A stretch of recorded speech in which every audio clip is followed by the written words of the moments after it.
Imagine-se sentado no Monte das Oliveiras. Ao seu lado, o Mestre.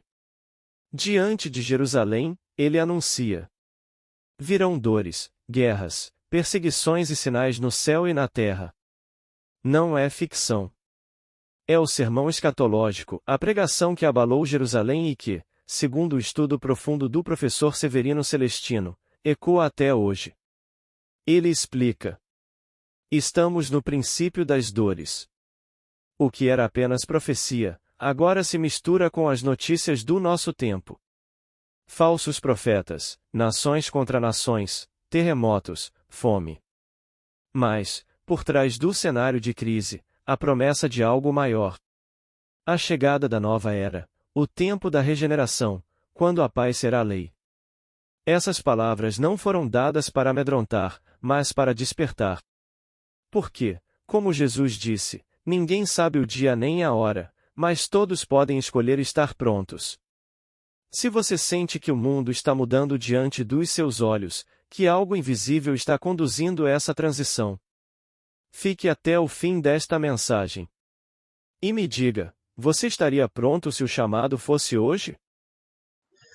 Eu tenho um interesse muito grande de apresentar um Jesus que foi judeu, que pregou para judeus, e a sua história foi contada para outros judeus por evangelistas, as três evangelistas, só com exceção de Lucas, que eram judeus.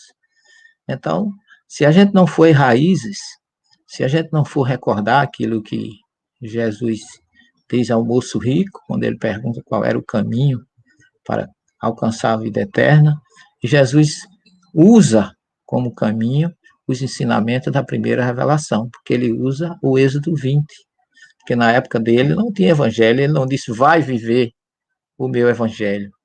Ele deixou as regras que ele já tinha enviado, como diz Emmanuel, através de seus emissários na planície do Sinai, lá no monte onde ele recebeu esse código moral de justiça e de amor que nós procuramos hoje ressuscitar, revelando e trazendo para vocês de uma forma mais didática possível.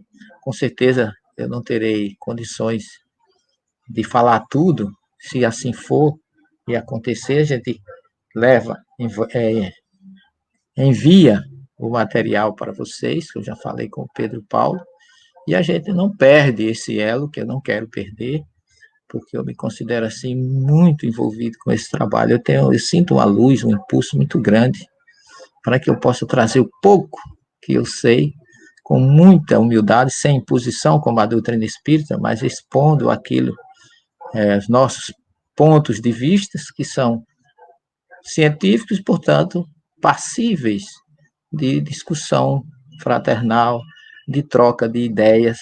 O importante é que, como dizia João Batista, ele apareça e nós sejamos apenas instrumento de levar luzes para as pessoas. A gente vai falar hoje de um assunto que já foi falado, segundo o estudo de vocês, no Evangelho de Mateus, mas a gente vai hoje ao primeiro evangelista, que foi Marcos, a fonte de tudo, por onde tudo começou. Nós vamos ver a visão escatológica dele, mostrando a palavra escatologia, que já é uma palavra grega, que vai trazer conceitos que já diferem um pouco dos conceitos que o próprio Jesus, como judeu, quando se dirigia aos seus apóstolos, aos seus discípulos e àqueles que o viam, era com o seu teor de uma moral, de uma luz que estava na Torá de Moisés. Vamos começar a expor alguma coisa para a gente poder conversar com vocês mais explicitamente. A gente vai, aos poucos, aprofundando e espero expor em torno de 1 hora, para depois vocês poderem tirar as dúvidas de vocês. A palavra escatologia geralmente é ligado às questões finais, últimos dias. Nós vamos ver que no hebraico e no grego tem conceitos diferentes, semelhantes, porém cada um com a sua especialidade e com a sua particularidade. Só que a escatologia apresenta um conceito grego e que, de certa forma, mais ligado à visão ocidental, como a gente vê aqui. E o discurso escatológico, ou pequeno Apocalipse, é mais conhecido como sermão profético. Refere especificamente a uma série de tribulações previstas por Jesus, às quais a humanidade se submeterá durante um período de tempo denominado no meio espírita como era de transição, ou de era da transição planetária. Ao final dessas tribulações, a humanidade inicia uma época de paz, da regeneração. Esse discurso se encontra relatado nos evangelhos de Mateus, de Lucas e no de Marcos, que nós vamos ver hoje no capítulo 13, de 1 até onde for possível a gente explorar na nossa visão reduzida, lógica, até onde vai o nosso limite de conhecimento. Para muitas escolas ou igrejas cristãs, as ideias escatológicas suscitadas ou trazidas pelo sermão de Jesus merecem atenção especial. Daí isso é importante conhecê-la, a fim de ser possível compará-las com o pensamento espírita.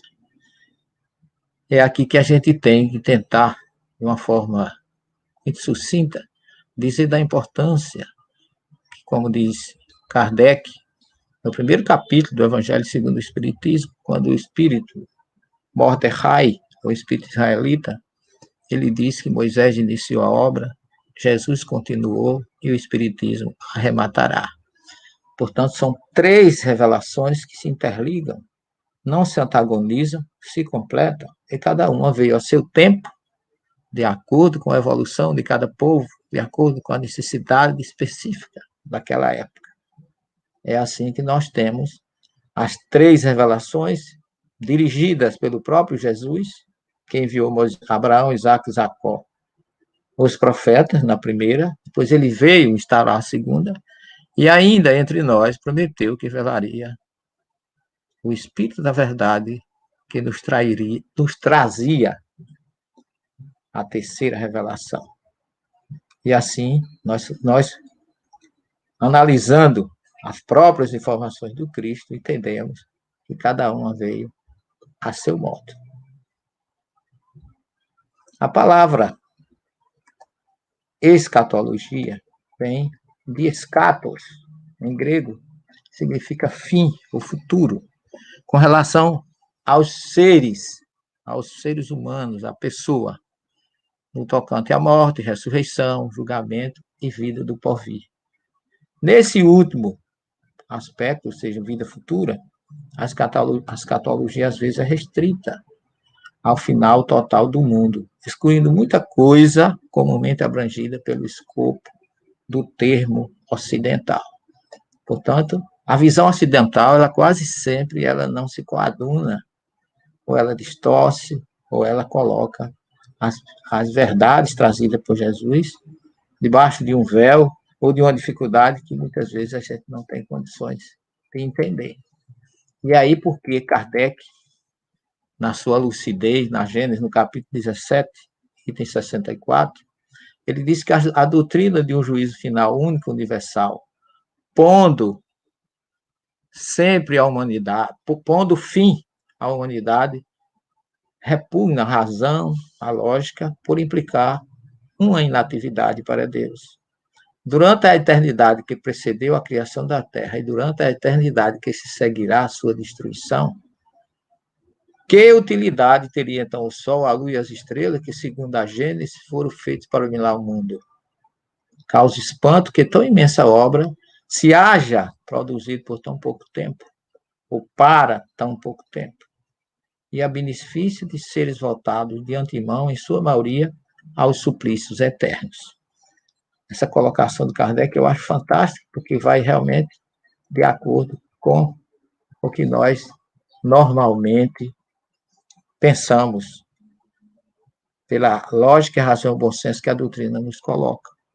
Lembremos que Jesus era judeu e aplicou à escatologia um conceito, aplicaram, um conceito ocidental grego, a sua língua hebraica com o conceito oriental e, consequentemente, os conceitos vigentes na história do seu povo.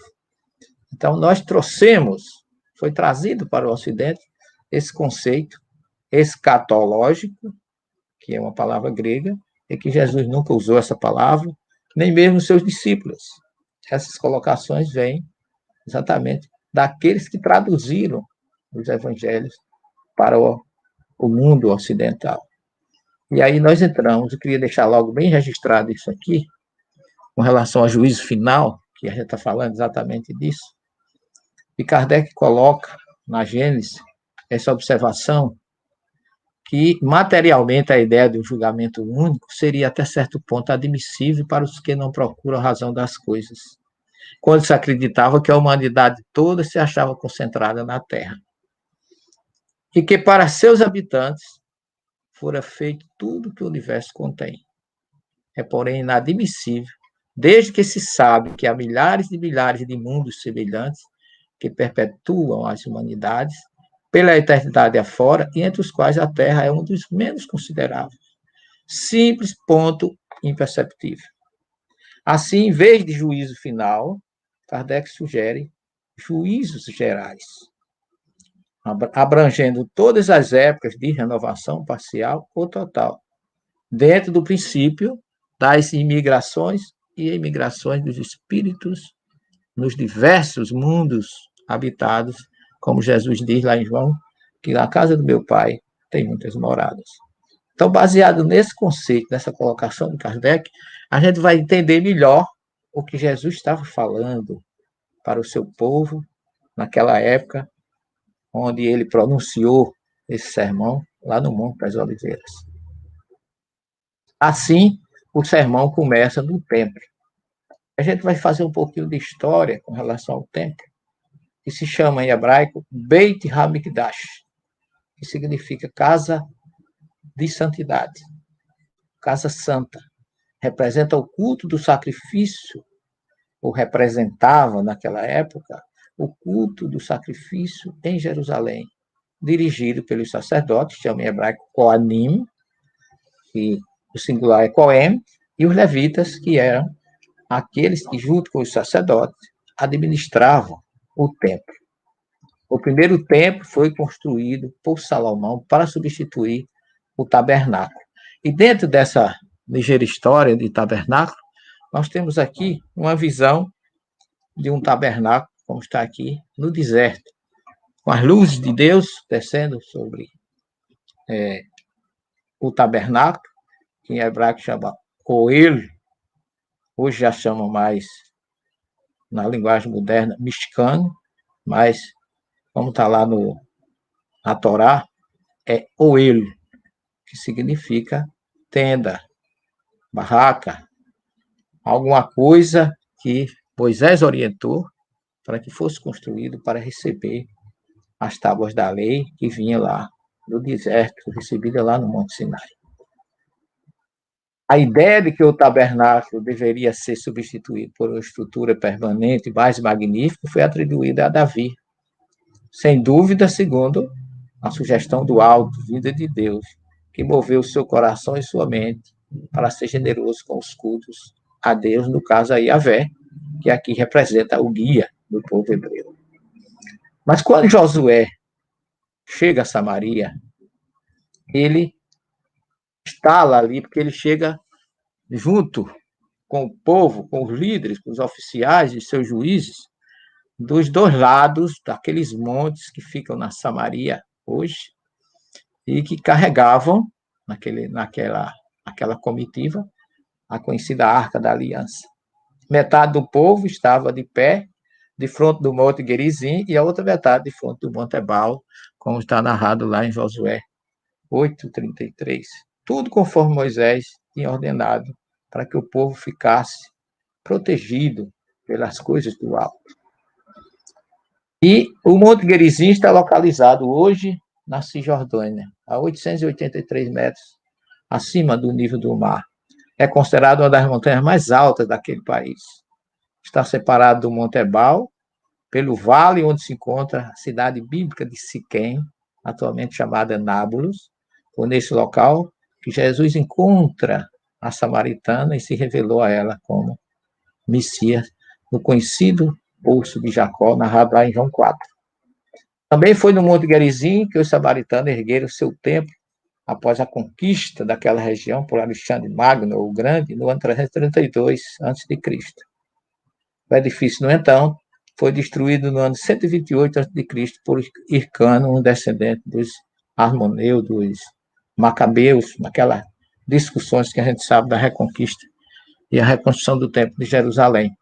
E, inclusive, do diálogo de Jesus com a samaritana, eles falam desse templo no Monte Gerizim. Aqui nós podemos ver os dois montes. Aqui onde tem essa pequena construção é o Monte Gerizim. Do outro lado, o Monte Ebal. E esse vale é onde fica Siquém, ou Vale de Siquém, que é Sicar, aonde Jacó comprou uma gleba e aí construiu o famoso Poço de Jacó, que nós tivemos agora em novembro passado, felicidade de visitar. É um local cheio de litígio, porque aí é de domínio árabe, mas a gente, graças a Deus, aonde Jesus passou, a gente já teve condições de chegar sem nenhum atropelo. E ali Josué chega com as 12 tribos, e naquela região, na Samaria, não especificamente no Poço de Jacó, mas na região perto aqui da tribo, onde foi situada a tribo de Efraim, ali ele instalou, ele dividiu as 12 tribos e construiu num local chamado Shiló, a congregação de Israel, acampada, ali eles armaram, chamada tenda da congregação, como está em Josué 18. Sendo a tenda construída sob direção de Moisés para abrigar a arca. Segundo fontes do Talmud, o tabernáculo ficou em Siló por 369 anos. Depois, ele deixou aquela região quando Eli, o sumo sacerdote, morreu. Em algum momento, durante a sua longa estadia em Shiló, a arca, o tabernáculo, desculpe, a tenda móvel parece ter sido incluída dentro de um complexo ou substituída por uma estrutura permanente com portas, como está em 1 Samuel 3,15, um precursor do templo. Essa região é muito bela, nós já visitamos, e é fantástico a gente receber ali as informações e as energias que ainda se encontram ali. Porque Shiló foi o centro do culto israelita. O povo se reunia para festa, sacrifício. Ali foram sorteadas as tribos de Israel, divididas cada um para a sua. Além de ali foi onde Ana, a esposa de Elcana, estéril, criou a oração de buchicho, como se chama hoje, pedindo a Deus que a tornasse fértil. E foi ali que nasceu, sob a direção de Eli, sacerdote, o profeta Samuel, que a sua mãe dedicou àquela região, e Samuel passou a ser o grande profeta de Israel, que acabou escolhendo e ungindo Saul, Davi e muitas pessoas, muitos seres, muitas foram assistidas por Samuel. Por isso que o seu nome é Samuel. Shema ou Shamu, em hebraico, é do verbo lishmoa, que é ouvir. Chamou ela é Deus. Deus me ouviu, é o nome que Ana botou, porque ela conseguiu, com as suas preces, com o seu pedido, conseguiu ser mãe de Samuel. E Shiló realmente é uma região muito abençoada. Ali, a arca foi tomada pelos filisteus, no campo de batalha em Afek, atualmente chama-se Rosh Ha'aim, que fica a leste de Tel Aviv. Nós passamos lá já algumas vezes. Essa é uma placa Baruchim Rabaim, quer dizer, seja bem-vinda, a antiga Shiló, escrita em hebraico. Aqui a outra placa da entrada. Aqui são as montanhas em torno de Shiló, e passa uma estrada muito importante que vem naquela região do Vale do Jordão.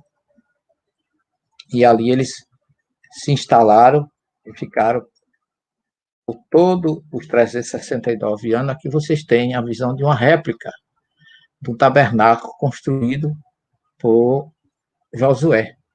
Foi provavelmente nesse lugar, foi reconstituído, e você entra aqui, visita, aqui dentro tem o sacerdote com as suas funções, aqui você pode ver as ruínas, onde a gente vai descendo para entrar no tabernáculo, que precedeu, é uma região muito cheia de oliveiras, como sempre, né?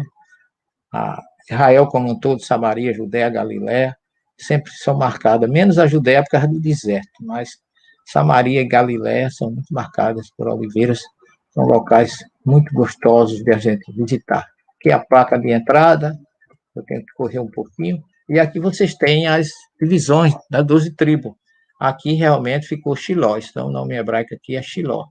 Aqui é onde foi o tabernáculo, aquele que eu mostrei, na tribo de Efraim, que tem Manassés, Issacar, Zebulon, que já é o mar da Galileia, que tudo é o vale do Jordão. Ou seja, eles ficam próximo, a estrada desce aqui, então eles ficavam próximos à estrada. Aqui são ainda ruínas do que fora a região onde o tabernáculo ficou. Essa é uma réplica de um tabernáculo que tem também lá na Samaria, onde a gente visita, tem todas as funções, aí você conhece tudo de um tabernáculo, e essa é a famosa Arca da Aliança, com 2 anjos cobrindo, né? Aqui dentro ficavam as tábuas da lei, e aqui nesse local só quem podia entrar era o sacerdote, e aonde a gente chega com essas histórias, a gente se lembra que Jesus passou por tudo isso, até a chegada dele envolveu o pai de João Batista, Zacarias, que entrava no templo para, onde está exatamente as tábuas da lei, levar o incenso, e foi ali que ele recebeu a notícia que João Batista viria através de sua esposa, Isabel, que era estéril, mas já iria ser mãe. Aqui é a representação do fogo do tabernáculo, fogo e água, né? Que o dono lá do local faz questão de mostrar a gente todas as funções. E do tabernáculo vem o templo, que é o Beit Mikdash, né? Aonde Jesus inicia o seu templo, que a gente viu. Esse templo ele também passou por todas essas discussões, até Davi teve a intenção, mas não concluiu. Quem concluiu foi Salomão, o seu filho, primogênito de Davi. E Salomão, ele fez uma construção muito magnífica. O cedro foi todo comprado no Líbano por Davi, que inclusive fez um grande poema, o Líbano, sobre o cedro do Líbano, quando ele disse que o justo floresce como a palmeira na plenitude da força e do vigor, e como o cedro do Líbano na casa do Senhor. Porque ele comprou todo o cedro, deixou tudo pronto para a construção do templo. Mas esse templo a gente sabe que foi destruído, e aí Jesus começa a falar acerca disso, porque na época que Jesus chega nesse templo, já havia, o primeiro templo tinha sido destruído por Nabucodonosor, pelos babilônios, e o segundo começou a se construir através de Ciro, dos persas, mas foi assim um tempo meio, vamos dizer assim, muito devagar, pequeno, acanhado. E foi o grande Herodes quem deu força a tudo isso. E o segundo templo ganhou assim muita força com Herodes. É tanto que no tempo de Jesus já estava quase pronto, mas que Herodes deu. A gente hoje, quando visita as ruínas, só do muro do templo a gente vê. Tem pedras lá com 13 metros de comprimento e 5 de altura. Pedra assim de 600 mil toneladas, que ninguém sabe como foi que alguém conseguiu colocar aquela pedra ali. Ainda hoje, a gente pode ver isso. Lá no subsolo, vamos dizer assim, na rua de Jerusalém. Diz que o prédio era tão luxuoso que os discípulos disseram, olha, mestre, que coisa linda. Diz que tinha pedra de mármore de 9 metros quadrados, com azul turquesa, que quando o sol batia era a coisa mais bela e encantadora. Era o orgulho daquele povo daquela época.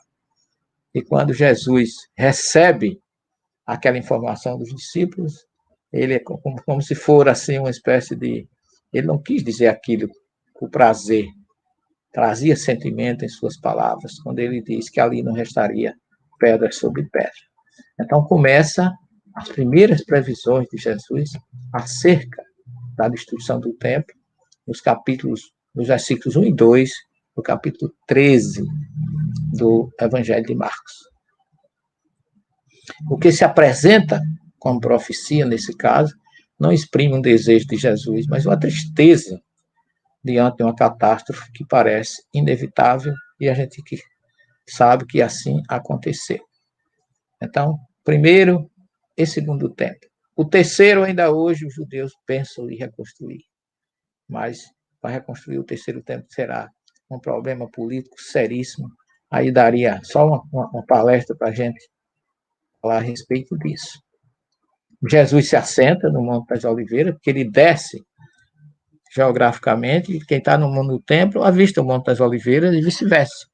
E ele desce, passa através do Vale do Cedron, uma pequena distância, não dá 1,5 km, e ele se senta, porque Jesus era um mestre, os mestres, a moda, eu gosto de mostrar Jesus assim, cabeça coberta, jurando, como ele diz de Mateus 5, 17, 18 e 19, fidelidade à Torá. E os mestres judaicos ensinavam sentados. Então, ele ensina sentado e começa a trazer as suas profecias, e quando ele diz isso, bate a curiosidade de todas as pessoas, e os discípulos perguntam logo, dize-nos quando isso ocorrerá. A destruição do templo por um exército de ocupação é um fato político de evocação escatológica. Os discípulos não duvidam do que vai acontecer, mas querem saber a data do acontecimento. É uma coisa natural, a gente sempre quer saber quando. Não quer saber se estaremos prontos. Ninguém procura saber se pode chegar agora que eu estou pronto para receber. Então, aqui denota, de uma certa forma, a curiosidade e, ao mesmo tempo, o despreparo do ser humano.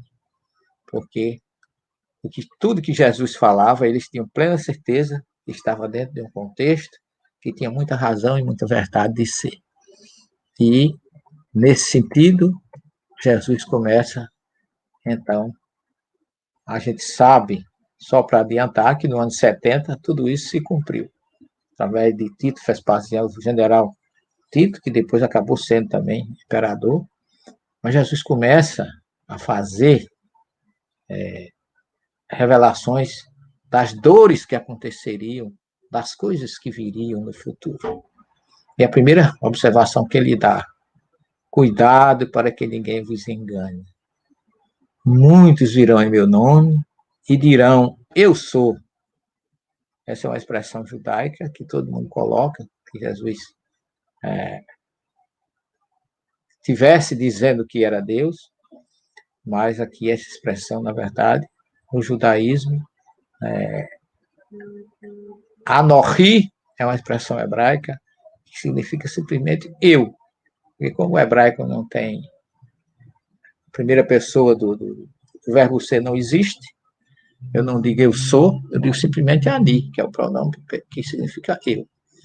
Mas ele quer dizer no sentido que muita gente quisesse dizer que eram os Messias, eram aqueles que viriam dizendo que eram ele, porque Jesus está falando para pessoas que conheciam todas as profecias, né? Todos os profetas, desde Isaías, Jeremias, Miqueias, Oséias, todos falaram de Jesus, sobretudo Isaías, o profeta pré-exílico e messiânico por excelência, que foi quem mais falou a respeito de Jesus, foi quem mais identificou Jesus há 750 anos antes da sua chegada. Nós podemos dizer que, sem menosprezar os outros, com relação a Jesus, foi o maior médio de todos os tempos, foi o profeta Isaías. E na minha tese de pós-doutorado, eu cataloguei aproximadamente 25 falsos messias que vieram e nenhum corresponderam ao Messias na visão judaica. Mas isso aí é outra questão que a gente pode depois conversar. E Jesus continua dizendo, em 7, dos versículos 7 e 8, vocês vão ouvir falar de guerras, rumores de guerra, mas não vos preocupeis, porque é necessário que isso aconteça. Será ainda o fim. Se levantará nação contra nação, reino contra reino. Haverá fomes e terremotos em vários lugares. A gente tem visto isso, né? Porque quando Jesus pergunta quando será, os discípulos perguntam quando isso acontecerá, Jesus responde de uma certa forma com uma racionalidade fantástica, porque ele disse: a ninguém é dado saber o dia nem a hora. Isso é bom, porque se você não sabe, você sabe o que vai acontecer, mas você não sabe o dia e a hora, se prepare. Essa é a questão. Que vai vir, vai. Todos nós sabemos que teremos a nossa partida do mundo material. Mas como a gente não sabe quando, aí a gente sempre acha que vai ser amanhã ou vai ser depois.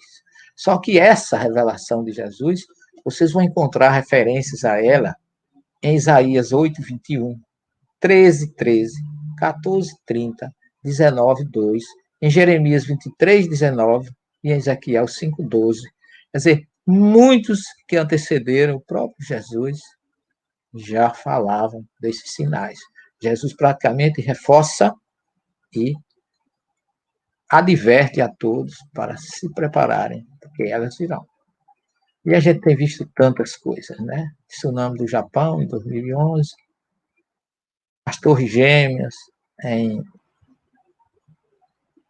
Nova York, né? E todas essas previsões de Jesus, a gente tem visto acontecer coisas, e mesmo no meio delas, coisas, vamos dizer assim, fantásticas, porque são sinais, mas não são sinais gerais. Nós estamos presenciando, mas muitos de nós não participam, porque aí, senão, seria fatalidade, não seria notícia, não seria preparação para o futuro. Cada um colhe o que planta. Diz que quando esse tsunami do Japão aconteceu, tinha uns tratadores de elefante, que os elefantes subiram a montanha e eles querendo que o elefante descesse, eles subiram e eles, para o elefante não ficar só, eles foram atrás e todos foram salvos. Porque quando a onda veio, eles já estavam no alto, ninguém sucumbiu. As Torres Gêmeas têm histórias assim fantásticas. No 25º andar da primeira torre onde bateu aquele avião, tem um deficiente visual com um cão-guia. Desceu todos os 25 andares pela escada e saiu ileso, ele e o cachorro. E só de bombeiro morreram 4.000, pereceram 4.000. Então, todas as informações que Jesus deixa são sinais, por isso que a gente coloca como sinais. Não são coisas que vão acontecer com todos, nós vamos presenciar, como a gente presencia todo dia, coisas terríveis. Basta ligar a televisão que a gente entra em depressão. E a gente só tem a notícia, não está participando ativamente. Então, são os sinais, como aconteceu aqui, casos, eu não tenho muito tempo para narrar, porque a gente tem outras coisas para levar, mas aconteceram aqui coisas interessantíssimas com essas torres gêmeas. Preparai-vos, essa é a informação de Jesus, essa é a importância. Estejais prontos, vocês serão entregues aos sinédrios. Ele estava falando sentadinho no Monte das Oliveiras para os discípulos. E observe como essas coisas não são coincidências. Nas sinagogas vocês serão espancados. Vocês comparecerão diante dos tiranos e reis por minha causa, como testemunho para eles. E se você for olhar a história do cristianismo nos 3 primeiros séculos, é só o que você encontra. Veja o que Paulo de Tarso diz na sua carta aos Coríntios, quando ele, nas suas despedidas, ele diz que foi apedrejado, apanhou, foi preso, foi dado por morto, foi injustiçado pelos próprios companheiros, mas ele estava preparado, porque ele diz, em todos os momentos, o Senhor estava comigo. Se colocarmos Jesus em nossas vidas, nós estaremos prontos para qualquer coisa que venha. E aqui a gente observa, né, exatamente como eu coloquei aqui em amarelo, que esses conflitos aconteceram e se encontram registrados durante todos os séculos do cristianismo primitivo. Quando a gente estuda desde aquele cristianismo em Roma, na Ásia Menor, por onde Paulo caminhou 12.800 quilômetros ao serviço do Cristo, nunca se preocupou com recompensa. Ele estava com Jesus, ainda dizia, não sou eu que vos falo, mas o Cristo que fala por mim. Então, ele deixou tudo isso preparado. Mas, infelizmente, a gente sabe que tem gente que hoje que quer que Jesus seja seu guarda-costa. Não quer fazer sua parte, não quer se entregar a Jesus. O que queres que eu faça, Senhor? Mas quer usufruir, achando que Jesus está para fazer aquilo que é trabalho dele. E não se lembram que Jesus disse que não são os que dizem Senhor, Senhor, que entrarão no reino dos céus. E Jesus coloca aqui, evangelho pregado primeiro aos pagãos ou gentios, como está em Marcos 13:10, correspondendo aqui ou trazendo que esse evangelho é universal. Mesmo tendo sido, como Jesus disse, a mulher cirofenícia, enviado primeiro às ovelhas perdidas da casa de Israel, ele pede a seus discípulos que levem sua mensagem para todas as etnias da terra, porque ele sabia que Jonas fez isso. Jonas não pregou para judeus, ele foi pregar para as nações estrangeiras. E o papel de Paulo de Tarso foi exatamente esse: pregar o evangelho de Jesus para os não-judeus. Isso está registrado aqui, só para vocês que quiserem pesquisar, Isaías 19, 21 a 25, 42, de 1 a 9, 45, de 14 a 16, 20 a 24, 55, de 4 a 5, e 56, 3 a 7, e todo o capítulo 60. Você vai ver essa necessidade da mensagem de Jesus ser levada para todas as partes do universo. E humildemente esse nosso trabalho está fazendo esse papel de tentar ressuscitar esse evangelho, que é eu sempre tive esse desejo e acho, como professor de cristianismo primitivo e pesquisador, todas as religiões que eu conheço, desde a origem do sagrado, com o Nicéia Aliada e até o neopentecostalismo, tão utilizado pelos nossos irmãos protestantes, todas essas religiões que existem aí catalogadas, nenhuma é tão próxima da comunidade do Evangelho primitivo de Jesus, tanto quanto a doutrina espírita. Não estou dizendo isso porque sou espírita, estou falando aqui como pesquisador e como cientista. Isso aumenta, vocês que estão nos assistindo, a Martinha com esse trabalho pioneiro, com essa visão de futuro, a responsabilidade de fazer Jesus ser ressuscitado. Ele ressuscitou na história, mas precisa ressuscitar entre nós, na prática, no amor, na fraternidade, porque os profetas já falavam disso, desde Isaías até, principalmente aqui, vocês observam, só Isaías está falando exatamente disso, porque, como eu disse para vocês, o profeta mais messiânico que eu conheço na história. A ação dos espíritos sobre todos os primeiros cristãos, quer dizer, a mediunidade já estava sobre eles, porque ele diz, quando vos conduzirem e vos entregarem, não vos inquieteis com o que ireis dizer. Aquilo que for dado dizer naquele momento, dizei. Não serei vós que falareis, mas o Espírito que falará por vós. Então, Jesus está dando aqui o reforço do Pentecostes, que ele voltou e distribuiu a faculdade para os seus eleitos, que mudou a vida daqueles homens a partir do Pentecostes. Todos os discípulos se tornaram apóstolos e todos os apóstolos foram guerreiros, no bom sentido, guerreiros do bem. Deram a própria vida para que o evangelho de Jesus vivesse. E nós não devemos buscar privilégios com o trabalho dessa natureza. Pelo contrário, seguir Jesus não é fácil. Ser candidato a ser seu seguidor tem um preço. E não é o preço da vitória material. O importante é trabalhar, porque ele foi quem disse, meu reino não é deste mundo. Então, trabalhemos para que tenhamos alguma condição um pouco melhor de colheita na verdadeira vida que nós temos, que é do outro lado, no amanhã. E Jesus fala que haveria irmão contra irmão, o pai contra o filho contra o pai, e todos os entregarão à morte, como está citado em Isaías 3:5, Jeremias 9:4, Ezequiel 18, 38, 21, Zacarias 14:13, Miqueias 7:6 e Mateus 10:21. Quer dizer, Mateus cita o que Jesus já já citou, porque ele sabia que ele já tinha enviado isso por todos esses médios que o precederam, que vieram trazer a sua mensagem.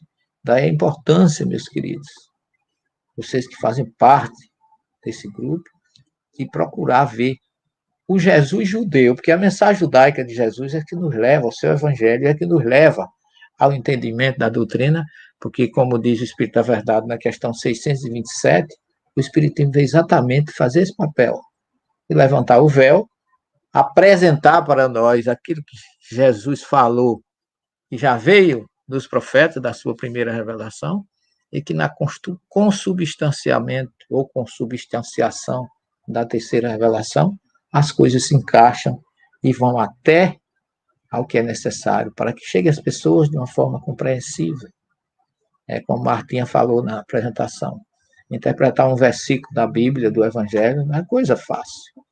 É preciso conhecimento do passado, do presente e do futuro, mas esse mas tem uma força muito grande quando eu trago ele para dizer que a doutrina espírita tem condições de nos orientar bastante. A Gênese de Allan Kardec é uma obra que nos dá um suporte de teologia, de exegese do Evangelho, que nem outro livro que eu conheço, nem de teologia, traz. Bem que o irmão Espírito São Luís falava para Kardec que muitas vezes não é tu que falas, mas o Espírito da Verdade que fala por ti. Tamanha era a sintonia dos dois. Perseguições. Sereis odiados de todos por causa do meu nome, mas quem perseverar até o fim será salvo. Observe aqui, por que Jesus disse sereis odiados de todos? Porque até os próprios judeus, naquela época, odiavam aqueles que lhe seguiam. Jesus era o próprio samaritano, odiado por reis, por sacerdotes, por levitas, por todos aqueles que compunham o seu povo, como diz João no prolegômeno, no prólogo, prolegômeno é do Livro dos Espíritos, mas é a mesma coisa. No seu prólogo, ele diz: veio para o que era seus e os seus não receberam. Jesus não foi recebido pelos seus como ele gostaria de ser, por isso que ele chorou sobre Jerusalém. Então, a perseguição contra os primeiros cristãos será compreendida com furor pelo império, que neles verá seus principais inimigos nos 3 primeiros séculos, até Constantino. Então, ele sabia disso. Ele sabia que a sua filosofia, a sua entrega da outra face, a sua amar os inimigos e orar pelos calunios nos perseguem, não iria ser compreendido. Vocês observem que hoje, para o mundo que a gente vive, grande parte dos materialistas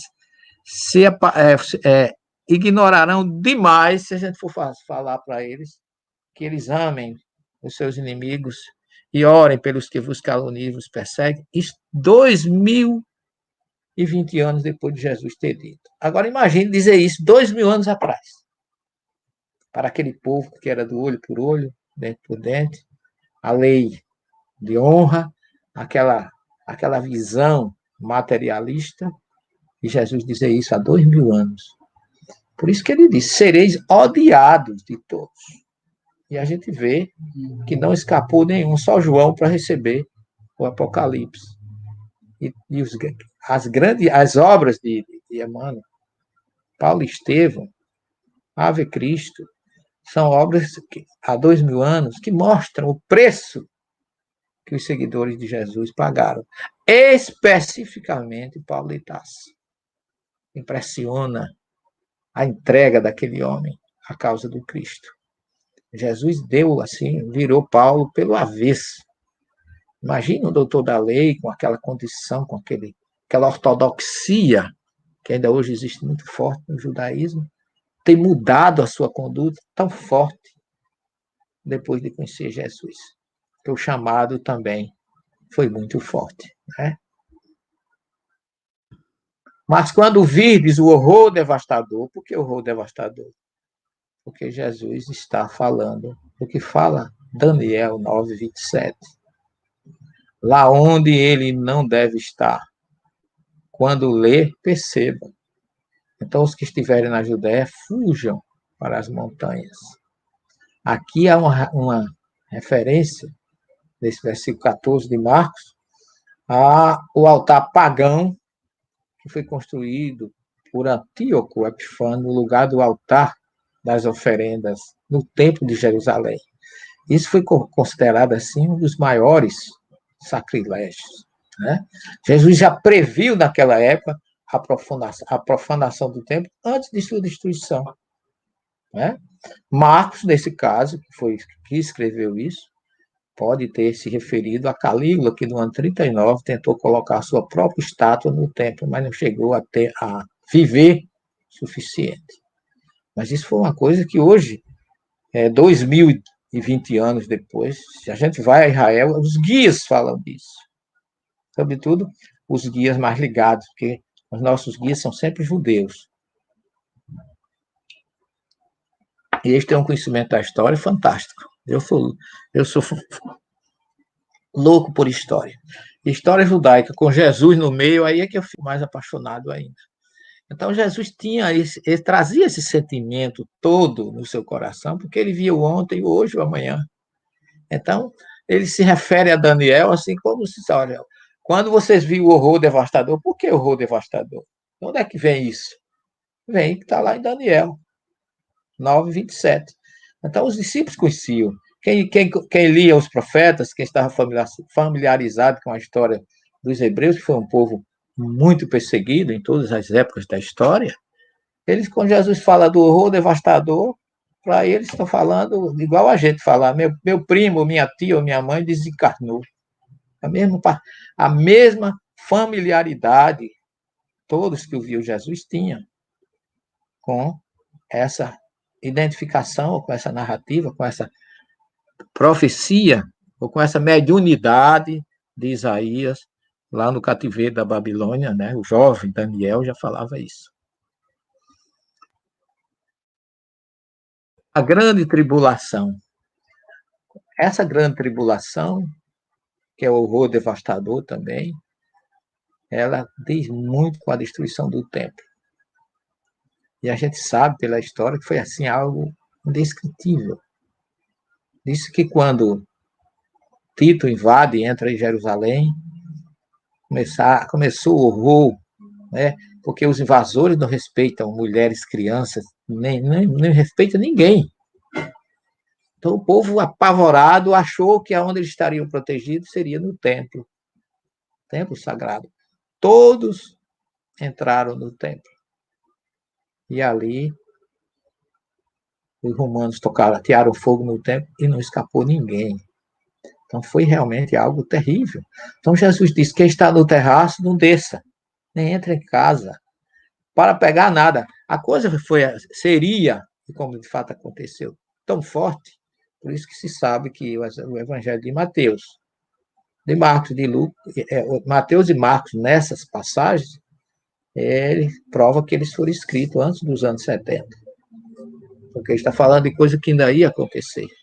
E quando aconteceu, eles já tinham conhecimento, Jesus já tinha prevenido. Ninguém desça. Quem está no campo, não volte atrás para pegar suas vestes. Por que ele diz isso? Isso é uma linguagem judaica. Por que não volta? Ninguém estava, desculpa a expressão, ninguém estava pelado nos campos. Mas em Israel, é um país que, às vezes, durante o dia faz calor, faz uma temperatura, mas à noite esfria muito. E a veste do judeu incluía a túnica e a capa. Ele ia trabalhar só de túnica. Então, a capa ele pegaria em casa à noite, que é a que serve para a proteção. A capa servia para dormir no campo. A capa serve de cama ou de aconchego para descansar nos campos. Os pastores usavam as suas capas para isso. Então, ninguém volte nem para pegar as suas vestes, nem o que ficou, a capa que foi em casa, não volte, não volte. Não obedeça nem ao Shabat. Olha aí, não obedecer nem mesmo quem estava nos campos viesse buscar a sua capa, nem mesmo se fosse o Shabat. Esquece. O momento é de você, se puder fugir, fuja. E se não puder, fique parado, porque não vai haver saída. E quem conhece a história sabe que foi mais ou menos isso que Jesus recomendou. Ai das mulheres que gestantes e as crianças e as que amamentarem naqueles dias. Imagine, durante uma tribulação dessa, uma mulher gestante, seria a mãe e o filho que seriam perdidos. A mãe que está amamentando com a criança, poder fugir com ela no braço. Então, Jesus previu toda a situação. Quem mais sofre nessas ocasiões são as mulheres e as crianças. Então, Jesus fez assim uma profecia inquestionável, irreparável. E ele estava como se estivesse vendo o filme. Jeremias 4,13 diz assim: Eis que ele avança como nuvens, seus carros são como um furacão, seus cavalos são mais velozes que as águias. Ai de nós que estamos perdidos. Alusão à destruição de Jerusalém. Então, já estava lá em Jeremias, e Jesus, sabendo que ele enviara Jeremias, eles iriam passar por isso, então ele praticamente repetiu com outras palavras, se compadecendo especificamente das mulheres gestantes e daquelas que estavam alimentando os seus filhos. Ainda diz: orai para que isso não aconteça no inverno. Diante de toda essa desolação, esperamos que pelo menos o tempo favoreça. Porque imagina fugir no frio, como seria difícil. Então, até isso Jesus tentou amenizar para eles. Orar e pedir para que essa situação não aconteça no inverno, senão vai morrer ainda muito mais. Sim, aqueles dias serão uma tribulação como nunca foi visto, desde o princípio da criação por Deus até agora, e jamais haverá o caos total, algo imaginável. Esse versículo é um tanto vago, mas a gente pode ver que ele se refere que desde a criação do planeta, certo? Desde o início até a destruição do templo, Jesus colocou aquela destruição como se fosse a coisa assim mais terrível, a maior tribulação de todos aqueles acontecimentos, nesse versículo 19. Se Deus não abreviasse aqueles dias, nenhuma carne seria salva. Mas por causa dos eleitos, abreviará tais dias. Que mostra que as nossas preces, nossas orações, nossos pedidos sempre são importantes. Lembramos aqui dos pedidos, né, de Noé, para que as pessoas não fossem destruídas, né, por causa dos eleitos que ali estavam. Noé apelou para isso. Então, aonde tem as orações, onde existem pessoas ligadas à espiritualidade, pode isso sempre, é positivo. É isso que o pensamento judaico, o povo tem capacidade de apressar ou adiar os eventos proféticos, porque eles são relacionados ao nosso livre-arbítrio. Eles não são fatalidades, são sinais, como eu disse para vocês no início.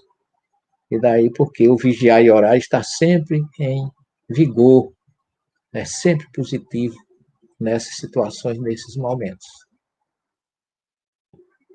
Se alguém vos diz, vede aqui está o Messias, vede ali, não acrediteis. É aquilo que a gente já falou no início sobre o eu sou. Falsos Messias e falsos profetas se revelarão.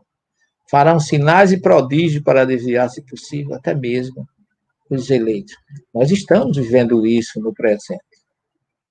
Mas vós mesmos acautelais, eis, tudo vos anunciei antecipadamente. Não se esqueçam, em outras palavras, que eu estou avisando vocês. Isso vai acontecer. E realmente está acontecendo. Eu tenho muito reservadamente orado muito por esses irmãos que se colocam na condição de seguidores de Jesus, de representantes dele, e, no entanto, levam muitos aos desvios, às quedas. E por isso a gente tem que se lembrar muito desses versículos. Está em Mateus, está em Lucas, está aqui em Marcos. Eu acho esses versículos de muita importância para a gente saber separar o joio do trigo, não nos deixar envolver pelas aparências. Jesus falava nisso, falando também no Apocalipse, né? Aqueles que vêm com pele de cordeiro. Mas, diz ele, que haverá a manifestação gloriosa do Filho do Homem, que após a tribulação, o sol escurecerá, a lua não dará sua claridade, as estrelas cairão do céu, os poderes se abalarão. Então verão chegar o Filho do Homem nas nuvens com grande prodígio e glória. Aqui há também uma alusão a Daniel 7, 13, 14, ao Salmo 18, 10 e 68, 5. É Deus quem chega sobre uma nuvem na visão judaica. Aqui eu estou trabalhando com conceitos baseados na visão judaica. Então enviará os mensageiros, reunirá os eleitos dos quatro ventos, da extremidade da terra à extremidade do céu. A regeneração será acompanhada de uma reunião miraculosa dos eleitos. A menção das quatro direções do espaço demonstra o caráter universal deste acontecimento, como está no Deuteronômio 30, 3, 4, em Zacarias 2, 10 a 17. Então, é mais ou menos o que nós estamos nos preparando neste momento. Mas, como eu falei lá no início, a gente tem que estar com a visão racional de tudo isso. O fim dos dias, em hebraico, se diz Aharit Hayamim, a doutrina das últimas coisas, que eles chamam de a morte, o juízo, o céu e o inferno. Mas isso aí é o momento da, vamos dizer assim, da transformação, a chamada transição. Tudo isso leva à nossa conhecida transição planetária. Desempenha um papel muito importante na crença judaica, porque está ligada como é a vinda do Messias e a ressurreição dos mortos. Na era pré-messiânica, haverá grandes convulsões e guerra, conhecidas como as dores do parto do Messias, e as pegadas do Messias, e a experiência judaica do sofrimento e do exílio em várias épocas foi vista como um presságio da redenção final, quando a história terrena chegaria ao fim. Porque o judeu também tem uma visão de final bem semelhante à nossa, só que eles dizem que há sempre um final de uma era, e que a era no tempo judaico são 6.000, a cada 6.000 anos termina uma era, como está lá no Gênesis, a cabeça da serpente e a cauda. A serpente representa o todo. E quando a gente pisa na sua cabeça, esmaga a sua cabeça, mói a sua cabeça, a gente está vivendo uma era. E o final é o final de uma cauda representa o final de uma era, que são 6.000 anos. E agora entramos agora em setembro, na era judaica, no Rosh Hashanah, no ano 5.781. Então, está perto dos 6.000 anos. O Talmud, que é um livro judaico, diz que as pegadas do Messias é um tempo em que a arrogância recrudescerá. Veja que coisa interessante. O governo se tornará corrupto, herético, e não haverá ninguém para censurar seus erros. As academias de estudo da Torá virarão bordéis. A sabedoria dos escribas apodrecerá. Os mais jovens vergonharão os mais velhos. A própria família se tornará uma inimiga. O semblante da geração parecerá o de um cão. Com quem poderemos contar? Com nosso Pai, que está nos céus, diz o Talmud. E ainda diz que, depois disso, os exércitos de Gog e Magog serão derrotados. E terá lugar a reunião dos exílios na Terra Santa. O mundo estará em paz, os gentios reconhecerão o único verdadeiro Deus e aceitarão a submissão ao seu reino, ficando a terra plena do conhecimento do Senhor. Isaías 1:19.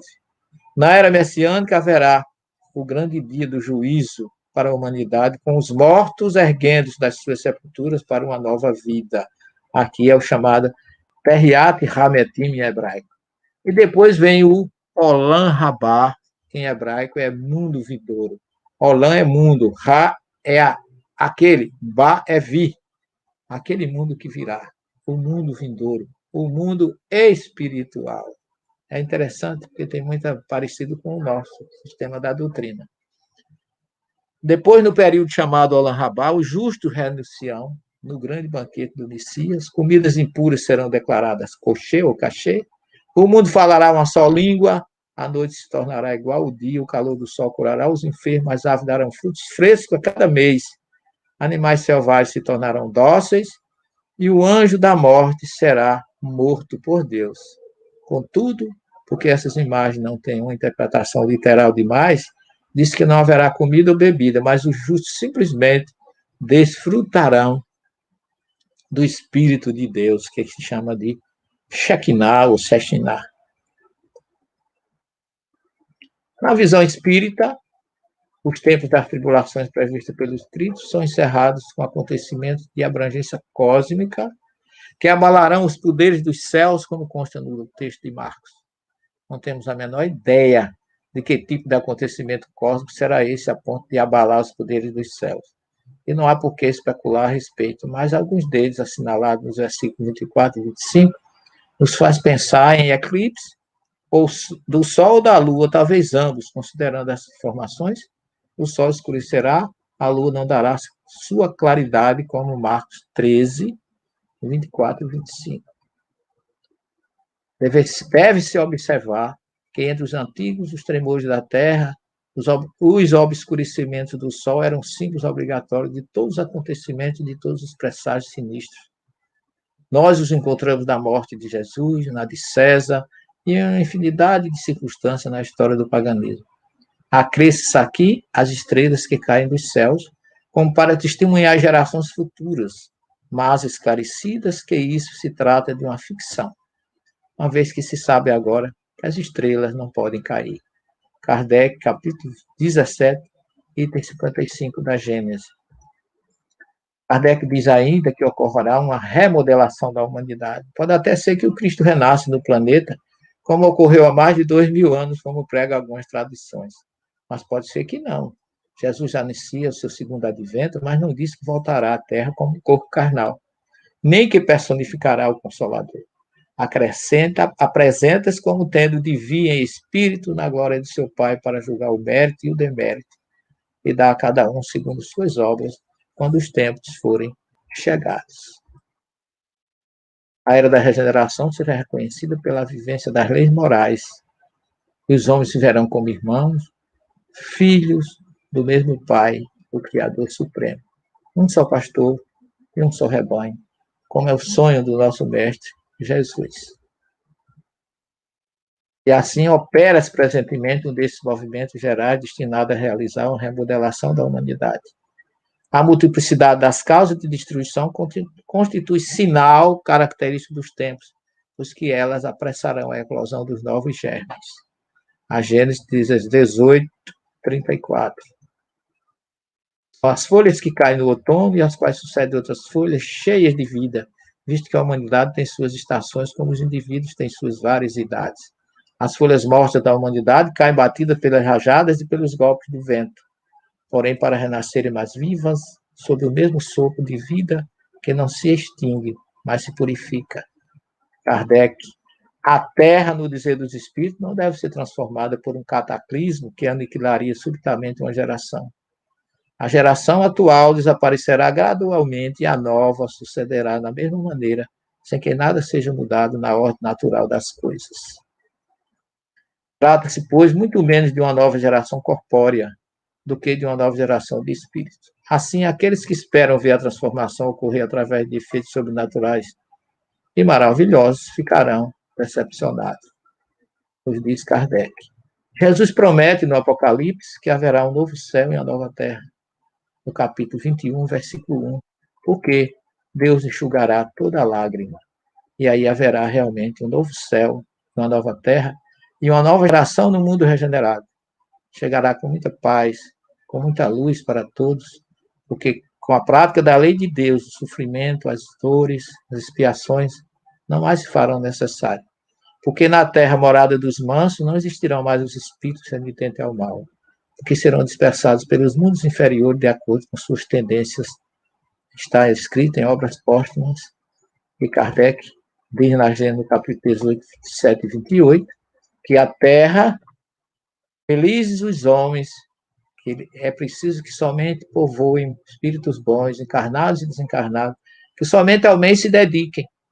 Havendo chegado o tempo, grande emigração se verificará dos que habitam, a dos que praticam o mal pelo mal, ainda não tocados pelo sentimento do bem, já não sendo dignos do planeta transformado, serão excluídos, porque senão lhe ocasionariam nova perturbação e confusão, e constituiriam obstáculo ao progresso. Substituirão estes espíritos melhores que farão que reine no seio a justiça, a paz e a concórdia. Então, nós teremos um novo céu e uma nova terra, porque Jesus prometeu que estaria conosco até a consumação dos séculos. Muito obrigado a todos vocês. No fim de todas as dores, disse Jesus, o Filho do Homem virá com poder e glória. Não para destruir, mas para reunir, para chamar os eleitos dos quatro cantos da terra. O professor Severino explica, e isso é a transição planetária. Um processo inevitável, guiado pelas leis de Deus, para que a Terra deixe de ser um mundo de provas e expiações e se torne morada de paz. Mas atenção, essa mudança não acontece de um dia para o outro. Ela se cumpre na medida em que cada um de nós decide viver o Evangelho, não apenas estudá-lo. O juízo não é uma cena de tribunal, é a colheita das nossas próprias escolhas. Por isso, vigiar e orar nunca foi tão urgente. Porque, quando a nova era se firmar, não haverá mais espaço para o ódio, a corrupção e a indiferença. A escolha é sua, hoje, agora. Seja parte dessa renovação. Pratique o bem. Ame sem medida. E compartilhe esta mensagem com quem precisa de luz para atravessar a tempestade.